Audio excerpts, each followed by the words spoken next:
Good morning, student. This is Nandita Singh from Lokmanya Tilak School. I am going to explain you chapter 18 of English language. The chapter name is Figures of Speech. Figure of speech क्या होता है? जब हम किसी भी बात को अलग अलग वे में कहते हैं, किसी से किसी की तुलना कर रहे हैं, अपने आप को सुपीरियरिटी दिखा रहे हैं, या किसी चीज की एक से ज्यादा बार उसकी आवृत्ति हो रही है, मतलब बार बार एक ही लेटर को, एक ही वर्ड को यूज किया जा रहा है। हिंदी में भी हम फिगर ऑफ स्पीच पढ़ते हैं और जिसको हम अलंकार कहते हैं। बहुत सारी चीजें हम पढ़ते हैं, रस अलंकार, छंद, बहुत सारी चीजें हिंदी में पढ़ते हैं, वही चीजें इंग्लिश में भी होती हैं। तो फिगर ऑफ स्पीच क्या होता है, चलिए इस पैरा को पढ़ लेते हैं। Writers pack lot of meaning into the lines. These lines evoke emotion, thoughts and stir our imagination. They perform this task through wonders of language known as figures of speech. जब भी कोई writer किसी चीज को लिखता है, जब भी कोई सेंटेंस लिखे जाते हैं, तो उनके पीछे कुछ फीलिंग्स, इमोशंस, थॉट्स होते हैं, कुछ इमेजिनेशंस होते हैं जो कि लैंग्वेज में एक्सप्रेस किए जाते हैं।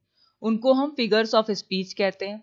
Figures of speech are part and their figurative meanings are mostly known within a particular language, culture or group of people. The word figure means a drawing or a picture, and the figures of speech create picture in the mind of the reader, which convey the meaning faster. Figure of speech are part and their figurative meanings are mostly known within a particular language. Figure of speech क्या होता है? एक sentence का वो part होता है जो कि हमें इमेजिनेशन करने के लिए, हमें फीलिंग्स बताने के लिए, किस वे में उसको कहा जा रहा है, वो सब शो करने के लिए अपनी बातों को एक्सप्रेस करता है। इसमें लैंग्वेज होता है, कल्चर, ग्रुप ऑफ पीपल के बारे में बताया जाता है। The word figure means a drawing और अ पिक्चर। फिगर मीन्स क्या होता है? किसी चीज को ड्रॉ करना या किसी चीज की पिक्चर को एक्सप्रेस करना, तो उसको हम फिगर मीन्स होता है ड्राइंग करना, किसी चीज का पिक्चर या इमेजिनेशन अपने माइंड में बनाना। And the figures of speech create picture in the mind of the reader.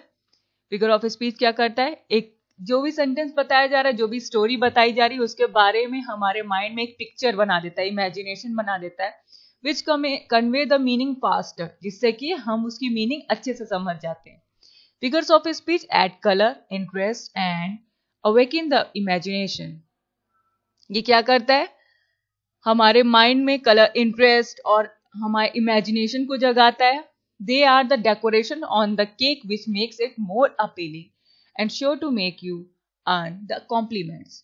ये क्या करता है? फिगर ऑफ स्पीच किसी भी सेंटेंस को डेकोरेट करना, मतलब कि हम एक सेंटेंस अगर सिंपल है, ही इज अ बॉय, ये सिंपल सेंटेंस है, इसमें ना तो कोई इमेजिनेशन शो हो रहा है, ना कोई फीलिंग शो हो रही है।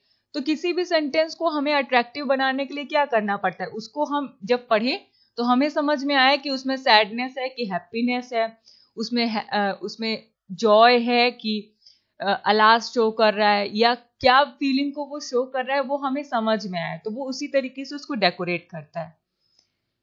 Which makes it more appealing, ये इसको और अपीलिंग बनाता है। और and sure to make you earn the compliments. They are used everywhere from poems, stories, speech, music, television, commercials. ये हर जगह हमें मिलता है फिगर ऑफ स्पीच। किसी भी पोयम में हम पढ़ते हैं, मोस्टली पोएम्स में, पोएट्रीज में होते हैं, स्टोरीज में होते हैं, स्पीच में होते हैं। जो भी बातें हम कहते हैं वो शो करने के लिए क्या एक्सप्रेस कर रहा है, सैडनेस एक्सप्रेस कर रहा है या हैप्पीनेस एक्सप्रेस कर रहा है, वो सारी बातों को बताने के लिए फिगर ऑफ स्पीच का यूज होता है। इट मेक्स द रीडर और the listener use his imagination and understand much more than the plain words can convey.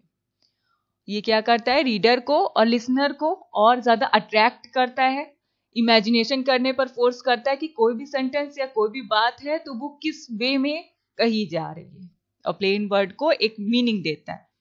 We will learn about the following figure of speech. बहुत सारे figure of speech होते हैं, लेकिन यहां पर 4 explain किया जा रहा है। फर्स्ट है आपका personification.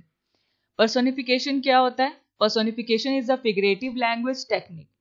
It is when author और स्पीकर गिव्स एन ऑब्जेक्ट और idea human characteristics, abilities and qualities. Personification क्या होता है? Personification, it is when author or speaker gives an object and or idea human characteristics, abilities and qualities.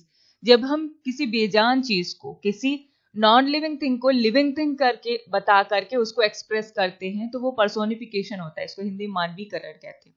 मतलब किसी भी object को या आइडियाज को हम ह्यूमन कैरेक्टरिस्टिक्स से, ह्यूमन की जो क्वालिटीज हैं, एबिलिटीज हैं, उनके तरह हम शो करें तो उसको कहते हैं पर्सोनिफिकेशन.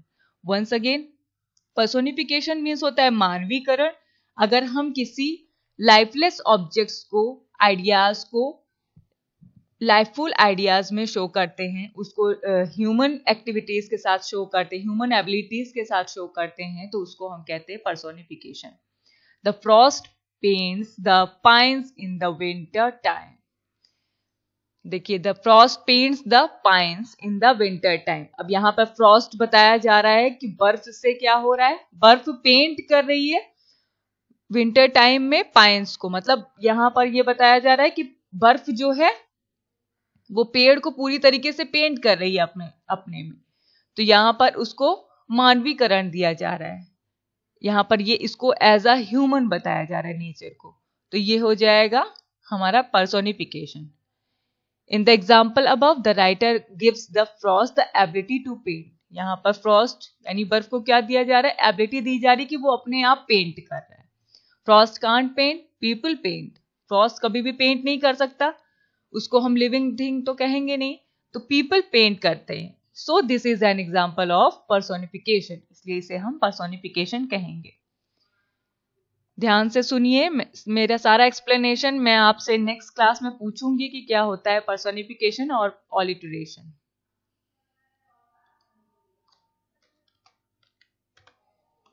नेक्स्ट है ऑलिटरेशन. क्या होता है? Alliteration is the occurrence of the same letter or sound at the beginning of adjacent or closely connected words. They are similar sounds in words that occur in close relation to other words in the sentence or phrase.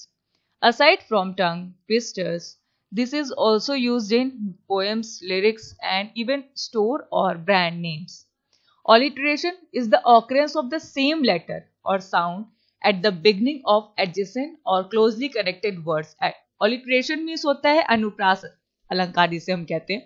तो alliteration क्या करता है, किसी भी एक letter को या उससे रिलेटेड साउंड को, जैसे कि हम लोग वोवेल साउंड्स पढ़ते हैं ना, वोवेल साउंड्स, कॉन्सोनेंट साउंड्स, तो ऑलिटरेशन क्या करता है, किसी एक लेटर को या उससे रिलेटेड साउंड को रिपीट करता है जो दूसरे वर्ड से अपने आप को कनेक्ट करते हैं. बेसिकली ये क्या करता है, एक लेटर को रिपीट करता है. जहां पर भी आपको सेंटेंस में लगे कि यहाँ पर एक ही लेटर कई बार रिपीट हो रहा है तो वो होता है ऑलिटरेशन यानी अनुप्रास अलंकार. This is also used in poems. Poems में ये चीजें ज्यादा यूज होती है, लिरिक्स में यूज होती हैं. जैसे कि आप लोग देखोगे कि जब पोएम होता है तो इसका राइमिंग वर्ड जो होता है वो एक लेटर को सिमिलर करते हैं, कभी कभी सिमिलर करते, कभी कभी साउंड को सिमिलर करते हैं. तो उससे क्या होता है, वो एक सॉन्ग के वे में प्रेजेंट होता है हमारे सामने. तो यही होता है ऑलिटरेशन. जैसे कि यहाँ पर देखिए दिया है, alliteration is when the beginning sound of words are repeated in same succession. एक ही लाइन में साउंड्स ऑफ वर्ड्स या एक लेटर को बार बार रिपीट किया जाता है, उसको हम ऑलिटरेशन कहते हैं. देखिए जैसे यहाँ पर दिया, for example, please put your pen and paper away. देखिए यहाँ पर P letter is repeatedly used. Please put your pen and paper. यहाँ पर P, प्लीज में P, पुट में P, पेन में P और पेपर में P. एक लेटर का बार बार यूज हुआ तो इसको हम कहेंगे ऑलिटरेशन यानी ये अनुप्रास अलंकार है. It is also important to remember that alliteration are used for emphasis or to make a sentence more pleasing to hear. It's important to focus on the sound rather than the letter because it is the sound that catches the audience attention. यहाँ पर हम letter के साथ साथ किसी भी word के sound को ज्यादा हम प्रेफरेंस देते हैं. मतलब ऑलिटरेशन अगर हमें पहचानना है किसी भी सेंटेंस में, इसमें बेसिकली फिगर ऑफ स्पीच में आपको सेंटेंस पहचानना पड़ता है कि कौन सा सेंटेंस क्या शो कर रहा है, पर्सोनिफिकेशन है कि ऑलिटरेशन है कि सिमिली है कि मेटाफर है। तो यहाँ पर बताया जा रहा है कि ऑलिटरेशन को अगर हमें रिकॉग्नाइज करना है, पहचानना है, तो हमें उसके साउंड पर फोकस करना पड़ेगा रादर देन उसकी लेटर्स जो रिपीट हो रहे हैं उस पर। एक्सरसाइजेस मैं आपको लास्ट में बताऊंगी। नेक्स्ट चलते हैं नेक्स्ट पॉइंट पर। सिमिली। सिमिली मीन्स उपमा अलंकार। सिमिली क्या होता है? Simile is one kind of figurative language.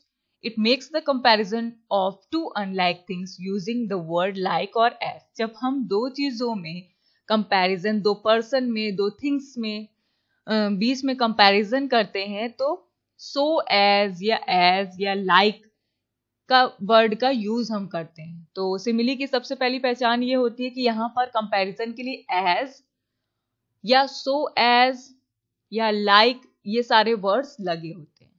तो बेसिकली सिमिली क्या होता है? जब दो चीजों के बीच में कंपैरिजन होता है तो हम उसको सिमिली कहते हैं। उपमा मीन्स ही होता है तुलना करना। Arjun is as slow as a snail. यहां पर अर्जुन की स्नेल से कंपैरिजन की जा रही है। स्नेल के बारे में आप जानते हैं, जिसके पीठ पर शंख जैसा होता है। तो स्नेल की से कंपैरिजन की जा रही है, उसकी क्वालिटी से कंपैरिजन की जा रही है अर्जुन की, कि वो इतना स्लो है जैसे स्नेल स्लो चलता है। तो यहां पर कंपैरिजन हो रहा है। कंपैरिजन के लिए कंपैरेटिव वर्ड्स यूज हुए हैं, एज। तो इसको हम कहेंगे कि ये सिमिली है, सिमिली फिगर ऑफ स्पीच है। In the example above, snails are infamous for their slow pace and here the slow movement of Arjun is compared to that of a snail. वही बात है जो भी मैंने कहा कि स्नेल की स्लो मूवमेंट को, धीरे धीरे चलने को कंपेयर किया जा रहा है अर्जुन के चलने से। The use of as in the example helps to draw likeness between two or more objects. यहाँ पर as शो कर रहा है कि दो ऑब्जेक्ट्स के बीच में कंपैरिजन हो रहा है। Simile draws resemblance with the help of the words like or as. Therefore, it is called direct comparison. Simile allows reader to the feeling of the writer to their personal experiences. Here are some more examples. Simile क्या करता है? ये बताता है कि किसी भी चीज का डायरेक्टली किसी और चीज से कंपैरिजन हो रहा है और ये रीडर का अट्रैक्शन का पार्ट बनता है और उसको इमेजिनेशन करने में इजी होता है कि किससे किसका कंपैरिजन हो रहा है। जैसे कि यहाँ पर दिया है, our soldiers are as brave as lions. यहाँ पर सोल्जर की कंपैरिजन किससे की जा रही है? लॉयंस से। और she swims like a fish, ये कैसे तैर रही है? वो फिश की तरह। तो यहाँ पर लाइक वर्ड यूज हुआ है, यहाँ पर एज यूज हुआ है, so as का भी यूज होता है। वो सब जो कंपैरिजन के लिए यूज होते हैं उन्हें हम सिमिली फिगर ऑफ स्पीच कहेंगे। अब आता है हमारा लास्ट पॉइंट, मेटाफर। मेटाफर को हम हिंदी में रूपक अलंकार कहते हैं। मेटाफर सिमिली के अपोजिट होता है। मेटाफर में क्या होता है कि सिमिली में भी कंपैरिजन होता है, मेटाफर में भी कंपैरिजन होता है, लेकिन सिमिली और मेटाफर में डिफरेंस ये होता है कि सिमिली में हम लाइक एज या सो एज का यूज करते हैं, कंपैरेटिव वर्ड्स का यूज करते हैं।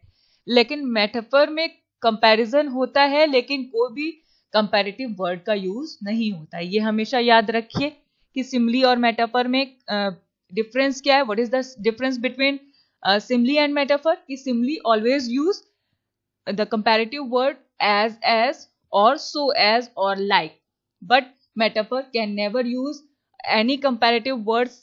बट ये सिर्फ क्या करता है? सेंटेंस को हमें कंपैरिजन की तरह शो करता है लेकिन कोई कंपैरेटिव वर्ड को यूज नहीं करता है।